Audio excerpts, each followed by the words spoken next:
Hello दोस्तों, मैं आपका गाइड, आपका दोस्त अनुराग पांडे और आप देख रहे हैं हमारा यूट्यूब चैनल। एनवायरनमेंट चल रहा था जिसमें हम आपको पेपर में जो आते हैं चीज़ें, जैसे प्री का एग्ज़ाम है, हम सिर्फ वही चीज़ें इसमें बताएंगे। ठीक है, और इसमें वो भी चीज़ें शामिल हैं जो पिछले करीब 10-15 सालों से पेपर में आ रहे हैं बराबर से। उनके भी क्वेश्चंस मिल जाएंगे आपको यहाँ पे, उनके एक्सप्लेनेशन मिल जाएंगे और साथ में करंट से रिलेटेड भी कुछ मैटर्स आपको मिलेंगे इसमें। ठीक है, वीडियो बहुत ही इम्पोर्टेंट है क्योंकि आपकी परीक्षा को पास करने की क्षमता इसके पास है और आपकी परीक्षा में जो भी प्रश्न आएंगे वो यहाँ से पढ़ के आप उन्हें सही कर सकते हैं। ठीक है, ये हम टेलीग्राम के ग्रुप के द्वारा क्रैश कोर्स करवाते हैं। क्रैश कोर्स बिहार पीसीएस के लिए है, बीपीएससी 67 के लिए है, आरओ 2021 जो प्री का एग्ज़ाम होने वाला उसके लिए है, बिहार सीडीपीओ और बिहार दरोगा के लिए। ध्यान रहे, यूपी पीसीएस का कोर्स बंद कर दिए गए हैं क्योंकि अब पेपर का समय आ गया है। तो अब जो भी आपने पढ़ा अभी तक उसका रिवीजन कीजिए।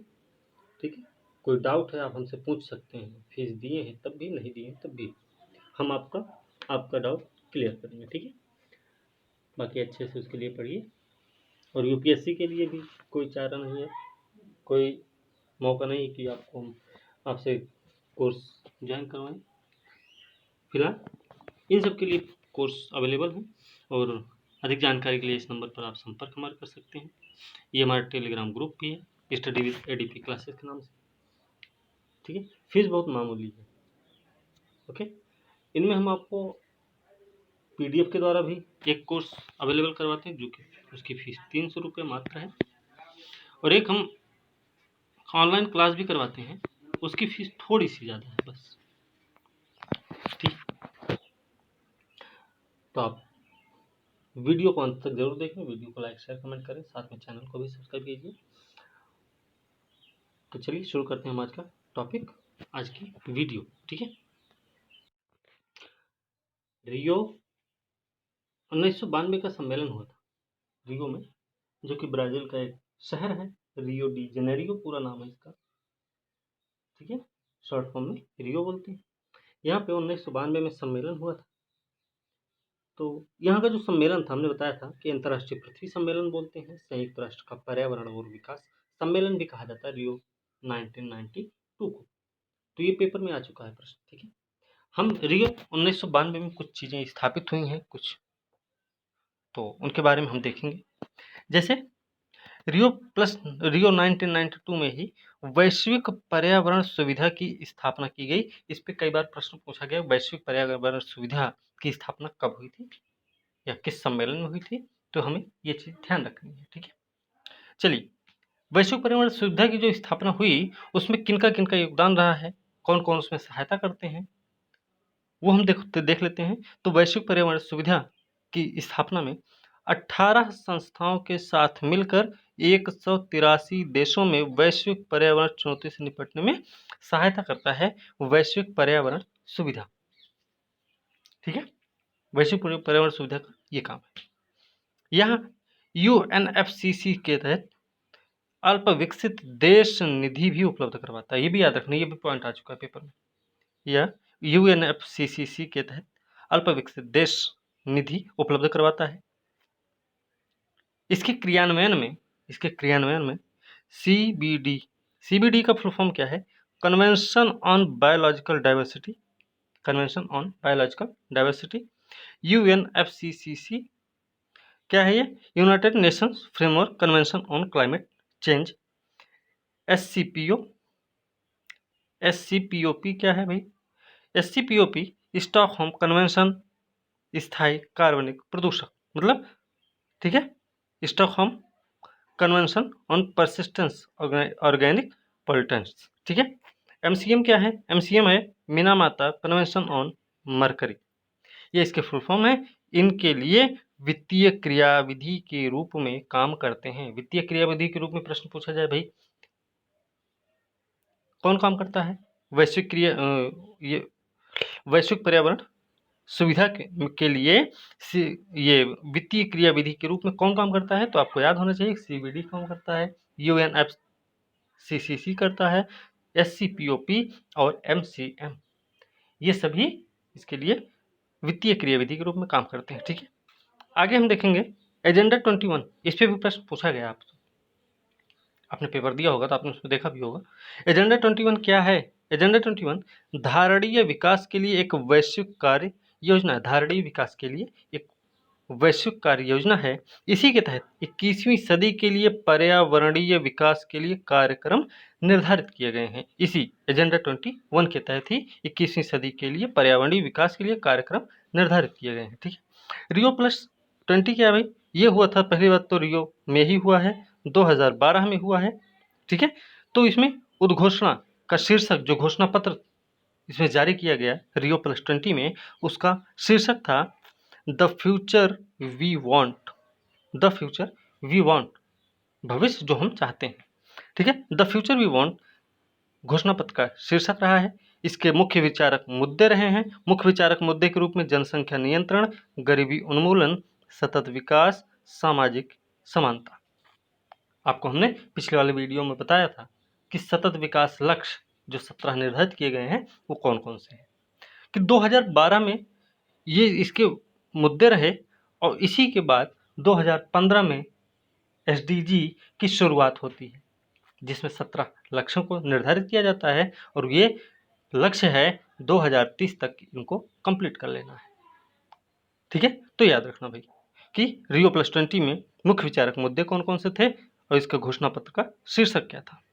आगे है भारत हरित अर्थव्यवस्था के प्रोत्साहन पर बल दिया। इसी Rio+20 की ही देन है कि भारत ने हरित अर्थव्यवस्था के प्रोत्साहन पर बल दिया है। इसके आगे है कि संयुक्त राष्ट्र की प्रत्यक्ष प्रतिक्रिया के फलस्वरूप हरित अर्थव्यवस्था पर कार्रवाई के लिए भागीदारी का सृजन किया गया। संयुक्त राष्ट्र की प्रत्यक्ष प्रतिक्रिया के फलस्वरूप हरित अर्थव्यवस्था पर कार्रवाई के लिए भागीदारी का सृजन किया गया। ये Rio+20 का ही परिणाम है। आगे क्या है कि सतत लक्ष्य की कोई स्पष्ट रणनीति नहीं निर्धारित हो पाई Rio+20 में, ये भी याद रखना है। फिर किसी कानूनी व्यवस्था की रणनीति नहीं है। ठीक है, इसी Rio+20 के बारे में बता रहे हैं। फिर सतत विकास के मुद्दों के प्रति उदासीन रवैये को अधिक सफलता नहीं मिली। तो ये सारी चीजें इसमें रही। फिर आगे क्या है, आगे एक संस्था के नाम में, संस्था के बारे में कई बार पूछा गया पेपर में, नीरी के बारे में। नीरी जो राष्ट्रीय पर्यावरण अभियांत्रिकी शोध संस्थान है, इसकी स्थापना हुई है नागपुर में भैया, नागपुर में स्थापित है। 1958 में 1958 में केंद्रीय लोक स्वास्थ्य इंजीनियरिंग शोध संस्थान के रूप में स्थापित किया गया। केंद्रीय लोक स्वास्थ्य इंजीनियरिंग शोध संस्थान के रूप में स्थापित हुआ। इसका वैसे नाम हो जाता है CPHERI, CPHERI। ठीक है, इसकी स्थापना 1958 में हुई है। इसकी 5 क्षेत्रीय प्रयोगशालाएं हैं। नीरी की 5 क्षेत्रीय प्रयोगशालाएं कहाँ कहाँ भैया? तो चारों तो महानगर हैं, दिल्ली, मुंबई, कोलकाता, चेन्नई। ठीक है, इसमें एक और है हैदराबाद का नाम याद रखना है बस। ठीक है, इसके आगे क्या है कि मंत्रालय, कौन से मंत्रालय के अधीन आता है? तो विज्ञान प्रौद्योगिकी मंत्रालय के अधीन काम करता है। नीरी विज्ञान प्रौद्योगिकी मंत्रालय के अधीन काम करता है। CSIR का उपक्रम है, ये भी याद रखना, CSIR का उपक्रम है। तो एक प्रश्न आपसे पूछ सकते हैं हम कि भैया CSIR के अध्यक्ष कौन, मतलब CSIR का अध्यक्ष कौन होता है, ये आपका प्रश्न है। ठीक है, इसके वर्तमान में नीरी के निदेशक जो हैं वो हैं राकेश कुमार। याद रखना, नीरी के वर्तमान निदेशक जो हैं वो राकेश कुमार हैं। ठीक है, आगे है राष्ट्रीय पर्यावरण प्राधिकरण। राष्ट्रीय पर्यावरण प्राधिकरण क्या है? इसका फुल फॉर्म, पूरा नाम है राष्ट्रीय पर्यावरण अपीलीय प्राधिकरण। राष्ट्रीय पर्यावरण प्राधिकरण का पूरा नाम है राष्ट्रीय पर्यावरण अपीलीय प्राधिकरण। यह वन पर्यावरण मंत्रालय के अधीन काम करता है। ये भी याद रखना हमें कि वन पर्यावरण मंत्रालय के बारे में भी पूछ लिया जाता है संस्थाओं का नाम देके, तो ये भी याद रखना। विश्व मौसम विज्ञान संगठन, यह UN की विशेष एजेंसी है। ये प्रश्न पूछा गया है। यह इसका मुख्यालय जो है जिनेवा में है। विश्व मौसम विज्ञान संगठन का मुख्यालय कहाँ भाई? तो जिनेवा में है। संयुक्त राष्ट्र पर्यावरण कार्यक्रम, के बारे में थोड़ा देख लेते हैं कि इसकी स्थापना कब हुई है, इसका मुख्यालय कहाँ है। ठीक है, तो इसकी स्थापना हुई है 1972 में। 1972 में इसकी स्थापना हुई और इसका मुख्यालय है नैरोबी। आगे है ग्रीन पीस इंटरनेशनल। यह एक गैर सरकारी संगठन है, याद रखना ये किसी संस्था से जुड़ा हुआ नहीं, ये गैर सरकारी संगठन है ग्रीन पीस इंटरनेशनल। इसका मुख्यालय एम्स्टर्डम में है। एम्स्टर्डम नीदरलैंड में पड़ता है। तो नीदरलैंड में एम्स्टर्डम ग्रीन पीस इंटरनेशनल का मुख्यालय है। यह गैर सरकारी संगठन भी है। अब हम देखेंगे पर्यावरण संरक्षण अधिनियम। कल हम जब चैप्टर शुरुआत किए थे एनवायरमेंट इकोलॉजी की, तो उसमें हमने बताया था कि पर्यावरण संरक्षण अधिनियम 1986 क्या है। तो पर्यावरण संरक्षण अधिनियम के बारे में देखें तो यह 1986 में पारित हुआ है। इसे छाता विधान, ये भी प्रश्न में पूछा गया है, ये पॉइंट छाता विधान वाला पॉइंट ये पेपर में आया हुआ है। ठीक है, तो 1986 में पारित हुआ, इसे छाता विधान भी कहते हैं। भोपाल गैस त्रासदी के बाद भारत सरकार ने संविधान के अनुच्छेद का याद रखना कि 253 के तहत इसको पारित किया था। फिर यह जेनेटिक इंजीनियरिंग अनुमोदन समिति का गठन करता है। जेनेटिक इंजीनियरिंग अनुमोदन समिति, तो ये भी याद रखना कि ये समिति का गठन कैसे हुआ। ठीक, जलप्रिय पौधे, इस पे भी प्रश्न पूछा गया है पेपर में, तो हम वही सब सॉल्व करवाएंगे यहाँ पे। ज़्यादातर पेपर में, पिछले पेपर्स में आए हुए चीज़ें आपको मिलेंगे। ठीक है, तो जलप्रिय पौधे क्या होते हैं भाई, इनका प्रश्न आया हुआ है। तो ये जल में भी पाए जाते हैं, दलदली भूमि में भी पाए जाते हैं और तालाबों के किनारे भी पाए जाते हैं।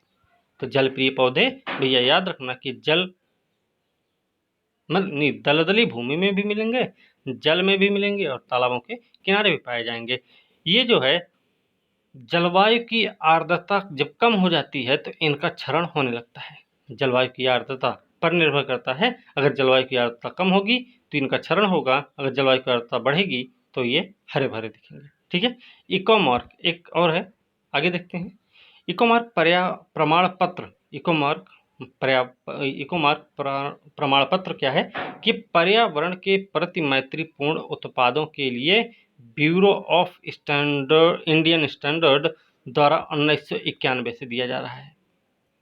इकोमार्क प्रमाण पत्र कौन देता भाई, तो ब्यूरो ऑफ इंडियन स्टैंडर्ड देता है। कब से दे रहा है, 1991 से दे रहा है। तो इकोमार्क प्रमाण पत्र है क्या, कि पर्यावरण के प्रति मैत्रीपूर्ण उत्पादों के लिए दिया जाता है। किसके द्वारा, ब्यूरो ऑफ इंडियन स्टैंडर्ड के द्वारा।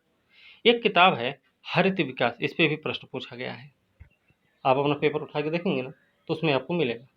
तो पुस्तक का नाम है हरित विकास, लेखक हैं WM एडम्स। WM एडम्स इसके लेखक हैं। इसका पूरा नाम है, हरित विकास का पूरा नाम है green development, environment and sustainability in a developing world. Environment मतलब green development, environment and sustainability in a developing world, इसका फुल फॉर्म है। ठीक है भैया, चलिए आगे देखते हैं। प्राकृतिक कृषि के अन्वेषक, ये भी प्रश्न पूछा गया है। तो इसके मसानोबु फुकुओका हैं, याद रखना। एक बार ये भी पूछा गया कि ये कहाँ के रहने वाले हैं, तो ये जापान के रहने वाले हैं। ठीक, आगे है ग्रीन आर्मी। ग्रीन आर्मी जो कि ऑस्ट्रेलिया में स्थापित की गई, इसमें 17 से 24 साल के युवाओं को शामिल किया गया है। इसके तहत 15,000 युवाओं की नियुक्ति की जा चुकी है। 15,000 युवाओं की नियुक्ति की जा चुकी है 17 से 24 साल के उम्र के लोगों को ऑस्ट्रेलिया में ग्रीन आर्मी के नाम से। ग्रीन हाउस कृषि क्या है, ये भी देख लेते हैं थोड़ा सा, ये भी कई बार प्रश्न पेपर में आया हुआ है। तो ग्रीन हाउस कृषि पंजाब में शुरू की गई। इसमें 2 कंपनियों का सहयोग मिला हुआ है, 2 कंपनी और 2 देश, मतलब एक तो भारत ही है, एक दूसरा इजराइल है। तो भारत की है पंजाब की मार्कफेड और इजराइल की है सयाग। इजराइल की सयाग और पंजाब की मार्कफेड के द्वारा ग्रीन हाउस कृषि की शुरुआत की गई है। विश्व पर्यावरण दिवस, आपको पता है विश्व पर्यावरण दिवस हर साल मनाया जाता है, 5 जून को ही मनाया जाता है। इस बार भी मनाया गया था। तो इसके बारे में देख लें कि पृथ्वी पर्यावरण की देखभाल करने के लिए विश्व पर्यावरण दिवस क्यों मनाया जाता है, पृथ्वी और उसके पर्यावरण की देखरेख करने के लिए मनाया जाता है। इसे हम विश्व पर्यावरण दिवस को ही पीपल्स डे भी बोलते हैं। पीपल्स डे बोलते हैं विश्व पर्यावरण दिवस को 5 जून को मनाया जाता है भाई। पहली बार 1972 में संयुक्त राष्ट्र महासभा द्वारा मनाने का फैसला किया गया था। 1972 में पहली बार संयुक्त राष्ट्र महासभा के द्वारा इसे मनाने का फैसला किया गया। और याद रखना उस समय कब था, 1972 की बात है, तो ये विश्व पर्यावरण सम्मेलन था। विश्व पर्यावरण सम्मेलन के मौके पर संयुक्त राष्ट्र महासभा के द्वारा 1972 में मनाए जाने का फैसला किया गया है। 5 जून 1974 को पहला दिवस मनाया गया। 5 जून 1974 को इसका पहला दिवस मनाया गया। याद रखना इसकी जो डे है ना, विश्व पर्यावरण दिवस, इसकी थीम भी एक होती है। तो जैसे आजकल का ट्रेंड चल रहा है कि ये जैसे 2020 का भी हुआ है। अगर मान लीजिए आप पेपर दे रहे हैं तो ये 2020 का हो सकता है सीधा सीधा प्रश्न में दे ही दे, हो सकता है आपसे वो 2019 तक का पूछ ले, भाई 2019 में क्या था, क्योंकि उतना लंबा कोई जाते नहीं, तो ये यहाँ से उठाते हैं तो वो आपके दिमाग में नहीं रहता। तो इसलिए हमने 2020-21 का भी इसमें लगा दिए, ठीक है। नहीं, ये 2021 को मनाया गया, हाँ, तो पिछले साल की हमने देख लिया इसमें। तो 2020 की जो थीम रही 5 जून विश्व पर्यावरण दिवस की, उसकी मेजबानी की थी कोलंबिया ने, और थीम रही जैव विविधता। जैव विविधता थीम के साथ कोलंबिया की मेजबानी में 5 जून 2020 को विश्व पर्यावरण दिवस मनाया गया था। फिर 2021 में जब मनाया गया तो 2021 में भैया पाकिस्तान की मेजबानी में इकोसिस्टम रिस्टोरेशन पाकिस्तान की मेजबानी में इकोसिस्टम रिस्टोरेशन थीम के साथ 5 जून 2021 को विश्व पर्यावरण दिवस मनाया गया, ठीक है। तो यहाँ तक कोई डाउट नहीं होगा, जहाँ तक हमें उम्मीद है, और आप लोग इसे ध्यान से सुनेंगे भी भैया। और वीडियो अच्छी लगे तो लाइक शेयर कमेंट जरूर कीजिएगा, साथ में चैनल को भी सब्सक्राइब जरूर कीजिए। और ध्यान रखिए कि आपके पेपर में यहाँ से प्रश्न पूछे जाएंगे, ये भी सही है, ठीक है। बहुत ज़्यादा वीडियो नहीं बनाएंगे, 3-4-5 वीडियो तो कंप्लीट कर देंगे हम पूरा का पूरा, ठीक है। चलिए अब हम आएंगे पारिस्थितिकी। पारिस्थितिकी क्या होती है भाई? पारिस्थितिकी क्या है ये? तो जैसे पहला प्रश्न तो यही आता है कि पारिस्थितिकी की जो अवधारणा दी गई वो सबसे पहले किसके द्वारा दी गई थी? सबसे पहले किसके द्वारा दी गई थी पारिस्थितिकी की अवधारणा? तो चलिए देख लेते हैं। पारिस्थितिकी क्या करती है? प्रकृति की संरचना और प्रक्रिया का अध्ययन करती है। पारिस्थितिकी क्या है? प्रकृति की संरचना और उसकी प्रक्रिया का अध्ययन है। ये परिभाषा यूजीन ओडम ने दी।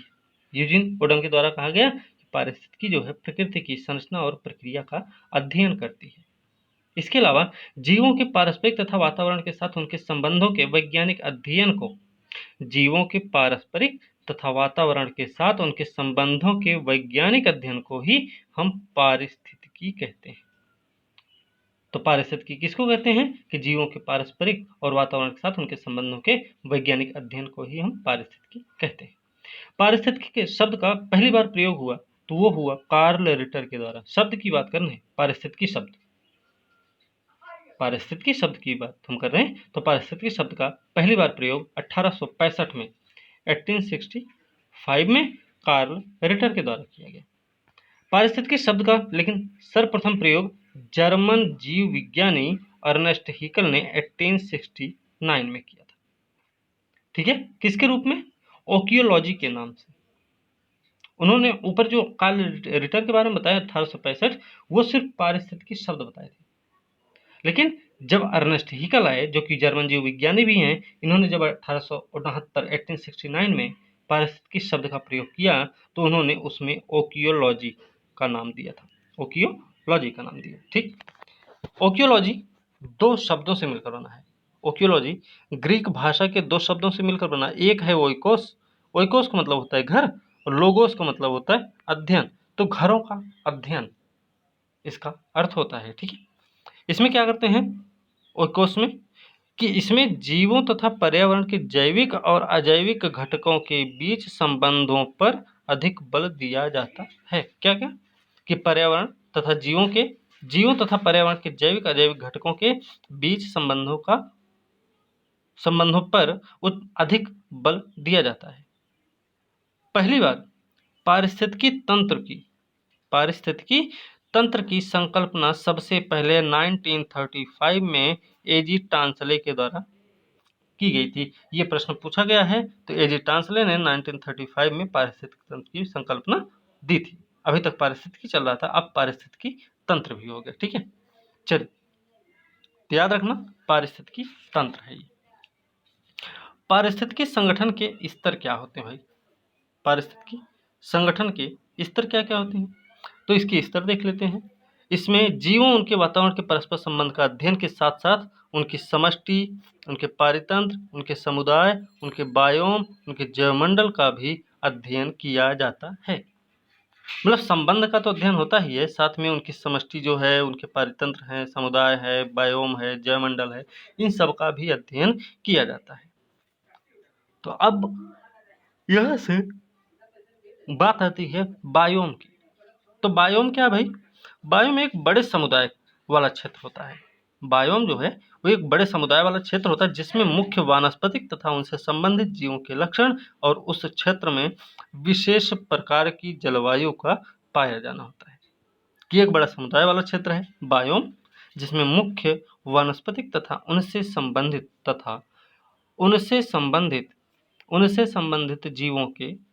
संबंधित जीवों के लक्षण और उस क्षेत्र में विशेष प्रकार की जलवायु का पाया जाना है। इसे मुख्यतः स्थलीय क्षेत्र होते हैं। ये बायोम जो होते हैं वो मुख्य रूप से स्थलीय क्षेत्र होते हैं। और एक बात और याद रखना कि किसी विशेष बायोम के भौतिक तथा जीव वैज्ञानिक गुणों का अध्ययन किया जाता है। कोई विशेष बायोम के रूप में है तो वहां पे भौतिक तथा जीव वैज्ञानिक गुणों का अध्ययन किया जाता है। ठीक है, तो यहां तक बातें क्लियर हुई होंगी। आगे देखते हैं। आगे है पृथ्वी पर मानवीय प्रक्रियाओं के प्रभाव से होने वाली जो घटनाएं हैं वो कौन कौन सी हैं। सबसे मेन बात तो यही है कि भाई पृथ्वी पर जो मानवीय प्रक्रियाओं के प्रभाव से होने वाली घटनाएं हैं उनमें किसको किसको हम शामिल करते हैं। तो उसमें किसको शामिल करेंगे? इसमें शामिल करेंगे भैया भूमंडलीय, जलवायु, ओजोन छिद्र जैसी चीजें हैं जो पृथ्वी पर मानवीय प्रक्रियाओं के प्रभाव से होने वाली घटनाएं होती हैं। ठीक भाई, चलिए, जीव क्या होता है, ये प्रश्न पूछा गया है। जीव क्या होता है भाई? जीव जो है अध्ययन की मूल इकाई होता है। याद रखना इसको कि जीव अध्ययन की मूल इकाई होता है। उसमें हमने ऊपर देखा था। फिर समष्टि आगे, समष्टि क्या है? ये जीवों का एक ऐसा समूह है जिनके विभिन्न समष्टि वाले जीव एक निश्चित क्षेत्र में रहते हैं। समष्टि का मतलब है कि विभिन्न प्रकार के जो जीव जंतु होते हैं वो एक निश्चित क्षेत्र में रहते हैं और एक दूसरे से परस्पर संबंध बनाए रखते हैं।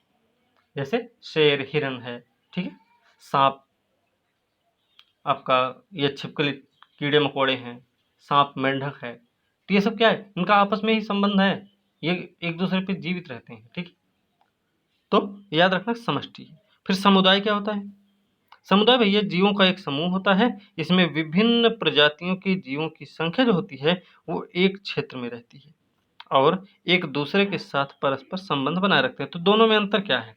दोनों में अंतर है कि विभिन्न प्रकार के समष्टि वाले क्षेत्र जीव एक निश्चित क्षेत्र में रहते हैं, लेकिन समुदाय में है कि विभिन्न प्रजातियों के जीवों की जो संख्या होती है वो एक ही क्षेत्र में रहती है। मतलब मान लीजिए शेर या हिरन का समुदाय है तो वो अपने एक ही क्षेत्र में उसमें रहेंगे। ठीक है, इस तरीके से होता है। आगे पारितंत्र के बारे में देख लेते हैं। तो पारितंत्र क्या है भाई? पारितंत्र जीवों के एक समुदाय और उनके भौतिक पर्यावरण के संबंधों के कारण एक पारिस्थितिकीय इकाई का निर्माण होता है। पारितंत्र में ही जीवों के एक समुदाय और उनके भौतिक पर्यावरण के संबंधों के कारण एक पारिस्थितिकीय इकाई का निर्माण होता है। पारितंत्र एजी टांसले महोदय ने 1935 में इसकी रचना की, और एक पारितंत्र प्रकृति की कार्यात्मक इकाई होती है। याद रखना कि पारितंत्र जो होता है वो प्रकृति की कार्यात्मक इकाई होती है, जिससे इसके जैविक अजैविक घटकों के बीच होने वाली जटिल अन्योन्य क्रियाएं शामिल की जाती हैं। इसी के अंतर्गत निकेत भी आता है। निकेत क्या होता है भाई? निषेध। इंग्लिश में नीचे बोलते हैं या निश्चय बोल देते हैं, और निकेत हिंदी में बोलते हैं। तो क्या है? पर्यावास में किसी प्रजाति का कार्यात्मक लक्षण होता है। पर्यावास में किसी प्रजाति का कार्यात्मक लक्षण होता है निकेत। दूसरा मतलब इसमें विभिन्न प्रजाति, विभिन्न कार्य और एक ही आवास। जैसे पेड़ है, एक पेड़ है, उसके टहनी पे किसी और का काम चल रहा है, उसकी जड़ में किसी और का काम चल रहा है, उसके तना में किसी और का काम चल रहा है, तो उसके फूल में किसी और का काम चलेगा, कि उसकी पत्ती से किसी और का काम चल रहा। तो एक ही पेड़ है, लेकिन उस पर विभिन्न तरीके से रहने वाले जीव हैं, जो कि उसके अलग अलग भागों में रहते हैं। उनके अलग अलग ही भागों में वो विद्यमान रहते हैं, उसमें स्थित रहते हैं। ठीक है। यहाँ जो निकेत होता है ना, वो प्रजाति की के व्यवसाय को बताता है कि प्रजाति जो है वो कौन सा काम कर रही है। भाई सूक्ष्म जीव हैं, वो क्या करते हैं? शक करने का काम करते हैं। वो अपने शरीर से स्राव छोड़ते हैं, और किसी भी मृत जीव को वो क्या करते हैं? निगलते नहीं है। वो स्राव जो छोड़ते हैं वो वहीं से शक करते रहते हैं। ठीक है, इस तरीके से। मतलब इसका तात्पर्य क्या भाई? निकेत का तात्पर्य क्या है फिर? निकेत का तात्पर्य है किसी प्रजाति के समस्त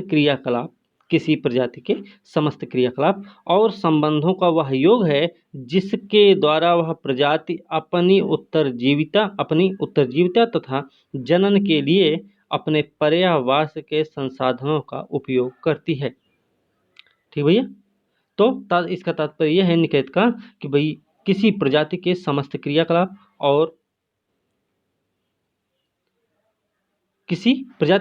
क्रियाकलाप और संबंधों का वह योग होता है, जिसके द्वारा यह प्रजाति अपनी उत्तरजीविता और जनन के लिए अपने पर्यावास के संसाधनों का उपयोग करती है। यही होता है निकेत। ठीक है। निकेत में कुछ एग्जाम्पल्स देख लेते हैं। एग्जाम्पल्स क्या होंगे भाई? एग्जाम्पल्स हैं इसके, जैसे कीटों की विभिन्न प्रजातियों की संख्या एक ही पौधे पर पीड़क के रूप में रह सकते हैं। कीटों की विभिन्न जो प्रजातियां होती हैं, उनकी संख्या एक ही पौधे पर पीड़क के रूप में रह सकते हैं। क्यों? क्योंकि ये सभी पौधे विभिन्न भागों से अपना भोजन प्राप्त करते हैं। हमने जो पेड़ का एग्जाम्पल दिया था शुरुआत में। ठीक है। फिर जंगल में वनस्पति का पाया जाना। आप एक जंगल है, वो भी एक निकेत का ही काम करता है, कि उस जंगल में कोई एक विशेष प्रकार का पौधा नहीं है। वहाँ पे कई तरीके के पौधे, पेड़, झाड़ियाँ, बहुत कुछ पाए जाते हैं वहाँ पे, है ना। तो जंगल भी क्या है? एक निकेत के रूप में स्थापित है। तो अब यहाँ से कंफर्म हुआ कि निकेत आखिर होता क्या है। ठीक है भाई। अब कुछ हम चीज़ें देख लेंगे थोड़ा सा एग्जाम्पल के रूप में। तो यहाँ पे हम थोड़ा उनको देखते हैं क्या होते हैं ये सब। चलिए, तो जैसे वार्बलर क्या भाई? वार्बलर एक चिड़ियों की प्रजाति होती है। वार्बलर क्या होती है?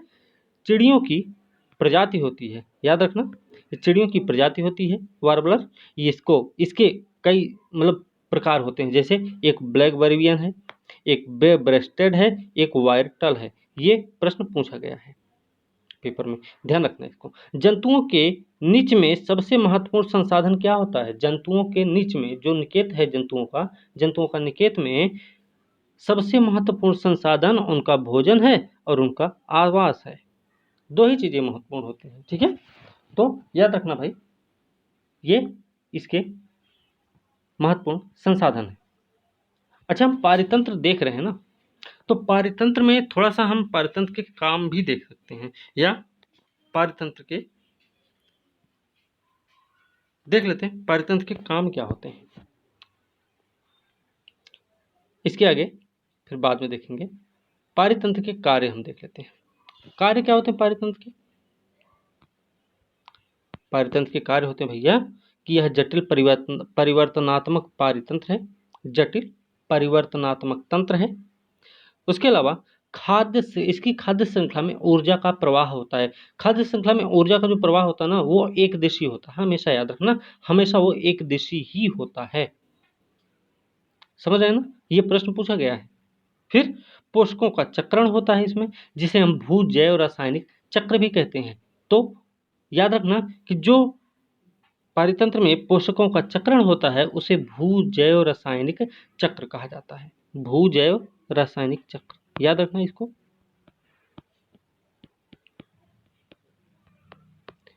भू जैव रासायनिक चक्र कहते हैं, ठीक है। इसके अलावा फिर पारिस्थितिकी अनुक्रम होता है या पारितंत्र का विकास। पारितंत्र का विकास पारिस्थितिकी अनुक्रम होता है।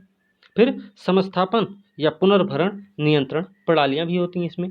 पुनर्भरण या समस्थापन नियंत्रण प्रणालियां भी होती हैं पारितंत्र में। पारितंत्र दो प्रकार के होते हैं, ये भी याद रखना। एक होता है प्राकृतिक और एक होता है मानव निर्मित। तो प्राकृतिक और मानव निर्मित में अंतर क्या है? प्राकृतिक होता है जो कि पूर्ण रूप से सौर विकिरण पर निर्भर हो, सौर विकिरण पर निर्भर होगा। दूसरा, सौर विकिरण व ऊर्जा सहायकों पर निर्भर होगा, या सौर विकिरण और ऊर्जा सहायकों पर निर्भर होगा प्राकृतिक पारितंत्र। इसमें कौन कौन से आते हैं भाई? जंगल, प्राकृतिक में जंगल, घास के मैदान, फिर झील, नदी, समुद्र, ये सारी क्या हैं? ये सारे के सारे प्राकृतिक पारितंत्र के उदाहरण हैं। तो मानवकृत क्या है भाई? मानवकृत, मानव वाला क्या है? तो मानवकृत में ये सौर ऊर्जा पर निर्भर होते हैं, सौर ऊर्जा पर निर्भर होते हैं। याद रखना, जो खेत होता है ना, खेत, ये एक्वा कल्चर सौर ऊर्जा पर नहीं, सौर ऊर्जा पर ये निर्भर होते हैं। इसमें खेत और एक्वाकल्चर, तालाब का एग्जाम्पल ले सकते हैं। दो एक और होता है, जीवाश्म ईंधन पर भी निर्भर होते हैं। जीवाश्म ईंधन पर जो निर्भर होते हैं वो नगरीय हैं और औद्योगिक पारितंत्र। नगरीय और औद्योगिक पारितंत्र होते हैं जो कि मानवीय हैं, मानव निर्मित पारितंत्र हैं, ये जीवाश्म ईंधन पर निर्भर करते हैं। एक बात और याद रखना, इसी में हम देखेंगे निर्गत पादप क्षेत्र भी एक शब्द है। निर्गत पादप क्षेत्र क्या होता है? निर्गत पादप क्षेत्र, निर्गत पादप क्षेत्र जो है वो, उसको हम उद्रामी भी बोलते हैं, उद्रामी बोलते हैं। और उद्रामी का मतलब होता है इसमें टाइफा और बुलरस को मिलाया जाता है, इसमें टाइफा और बुलरस को शामिल किया जाता है। ठीक है भाई, इतना ध्यान रखना हमें, ठीक है। तो आज हम यहीं पे समाप्त करते हैं हमारे हिसाब से, या एक लाइन और देख लेते हैं। पादपों के नीच में, अच्छा हमने जंतुओं के नीच में देखा था कि महत्वपूर्ण संसाधन क्या होता है, लेकिन पादपों के नीच में भी देखना पड़ेगा कि भैया महत्वपूर्ण संसाधन क्या है। तो महत्वपूर्ण संसाधन पादपों में होता है नमी और पोषक तत्व। नमी और पोषक तत्व जो होते हैं ये पादपों के नीच में सबसे महत्वपूर्ण संसाधन होते हैं, और जंतुओं के नीच में सबसे महत्वपूर्ण संसाधन के रूप में भोजन और आश्रय या आवास की बात की जाती है। ठीक है, आज की वीडियो इतनी काफ़ी है हमारे हिसाब से। अगली वीडियो हम अनुकूलन अगली वीडियो में देखेंगे, ठीक है। तो यहाँ तक हम देख चुके हैं, कल हम इसको आगे बढ़ाएंगे। इसी में हम पारिस्थितिकी पिरामिड भी देखेंगे, पारिस्थितिकी पिरामिड जो कि बताएंगे भी उसमें क्या क्या है। फिर उसमें ऊर्जा पिरामिड, प्राकृतिक तंत्र, प्राकृतिक तंत्रों के भी अलग अलग भाग हमने बताए हैं, जलीय, घास के मैदान, आर्द्रभूमि वगैरह वगैरह। तो ये सारी चीज़ें भी बताएंगे और साथ में अनुकूलन बताएंगे क्या होता है, फिर विकास परक बल क्या होता है, प्रजातियों की उत्पत्ति, प्रजाति उद्भवन क्या होता है। ये सब पेपर में पूछे गए हैं कहीं ना कहीं, किसी न किसी एग्जाम में कभी न कभी आए हुए हैं। तो इन पे थोड़ा सा ध्यान रखने की जरूरत है और उनको ध्यान से सुनने की ज़रूरत है। अब एक बार सुनेंगे तो क्योंकि पेपर में आया हुआ है तो आपको याद भी हो जाएगा, और आपके पेपर में अगर ये प्रश्न आते हैं तो आप वहाँ पे जाके उसको सही भी कर सकते हैं। ठीक है, तो भैया वीडियो अच्छी लगी तो लाइक शेयर कमेंट जरूर कीजिए, साथ में चैनल को भी सब्सक्राइब कीजिए। और अगर आप पेड कोर्स लेना चाहते हैं, क्रैश कोर्स हमारा, तो आप जल्दी से जल्दी ज्वाइन करिए क्योंकि इस समय बहुत कम है। ठीक है, और वैकेंसी भी है, अभी बढ़ने के भी चांसेस हैं और बढ़ भी सकती है। ठीक है, तो मौका भी अच्छा है, पढ़िए अच्छे से, जो डाउट रहे वो हमसे पूछिए, हम आपको बताएंगे भी, जितनी बार पूछेंगे हम उतनी बार बताएंगे आपको, लेकिन आप अच्छे से पढ़िए। और कोर्स के लिए आप इस नंबर पर हमारे संपर्क कर सकते हैं। अगली वीडियो के साथ कल मिलते हैं, तब तक के लिए धन्यवाद।